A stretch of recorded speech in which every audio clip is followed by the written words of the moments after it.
Hi అండి. Welcome to my channel. ఇప్పుడిప్పుడే AP cabinet భేటీ అయితే ముగిసిందండి. అయితే క్యాబినెట్ భేటీలో తీసుకున్న ముఖ్య నిర్ణయాల గురించి అయితే వీడియోలో తెలుసుకుందాం. మీరైతే వీడియోని ఎక్కడ కూడా స్కిప్ చేయకుండా ఎండ్ వరకు అయితే చూసేయండి. వీడియో నచ్చినట్లయితే తప్పకుండా లైక్ చేయండి, షేర్ చేయండి. ఇక మంత్రివర్గ సమావేశం అయితే రాష్ట్ర సచివాలయంలో అయితే జరిగింది. ఏపీలో కొలువుదీరిన ఎన్డీఏ ప్రభుత్వం వివిధ అంశాలపై ఈ భేటీలో అయితే నిర్ణయాలు తీసుకుందండి. ఎన్నికలు ఇచ్చిన హామీలు, తొలి ప్రాధాన్యత అంశాలు, పాలనా పరంగా తీసుకోవాల్సిన నిర్ణయాలు అయితే తీసుకున్నారు. ప్రధానంగా అమరావతి రాజధాని అంశంపైన, వాలంటీర్ల అంశంపై వ్యవహరించాల్సినటువంటి విధానం, నూతన ఎక్సైజ్ విధానంపై నిర్ణయం అయితే తీసుకున్నారు. ముఖ్యమంత్రిగా బాధ్యతలు చేపట్టిన తర్వాత ముఖ్యమంత్రి చంద్రబాబు గారు పోలవరం, అమరావతిలో అయితే పర్యటించారు. ఈ రెండు కొత్త ప్రభుత్వానికి ప్రాధాన్యత అంశాలుగా అయితే ఉన్నాయి. ఇక ఎన్నికల సమయంలో ఇచ్చిన హామీలు అమలుపై కూడా కసరత్తు అయితే ప్రారంభమైంది. అందులో భాగంగానే పెన్షన్లకు 4,000కు పెంచుతూ సీఎం చంద్రబాబు ఇప్పటికే సంతకం కూడా చేశారు.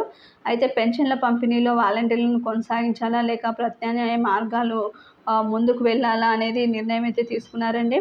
అదేవిధంగా ఎన్నికల సమయంలో రాజీనామా చేసినటువంటి వాలంటీర్లు తిరిగి తమ అవకాశం ఇప్పించాలని కోరుతున్నారు. కొత్త వాలంటీర్ల భర్తీ విధానంలో అనుసరించాల్సిన విధానంపై కూడా చర్చించారు. ఇక దీంతో పాటు అమరావతి విషయంలో ఏ విధంగా ముందుకు వెళ్ళాలనే దానిపై కూడా చర్చించారండి. ముందుగా సుప్రీంకోర్టు గత ప్రభుత్వం అమరావతికి అనుకూలంగా హైకోర్టు ఇచ్చిన తీర్పుపై అప్పీల్కు వెళ్ళింది. ఇక ఈ విచారణ కేసులో అయితే ఉందండి. ఇక దీనిపైన కూడా చర్చించారు.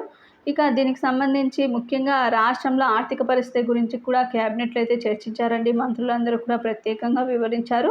రాష్ట్రంలోని ఆర్థిక స్థితిగతులు, అమరావతి, పోలవరం శ్వేతపత్రాలు విడుదల చేయాలని చెప్పి ప్రభుత్వం ఇప్పటికే చర్యలు తీసుకుంది.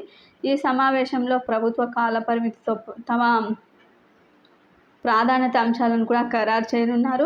ఇక ఎన్నికల్లో ఇచ్చిన హామీల అమలుకు సంబంధించి ఏ విధంగా ముందుకు వెళ్లాలనే అంశంపై చర్చించారు. ఇక ముఖ్యమంత్రి బాధ్యతలు స్వీకరించిన సందర్భంగా 5 దస్త్రాలపై సంతకాలు అయితే పెట్టారండి.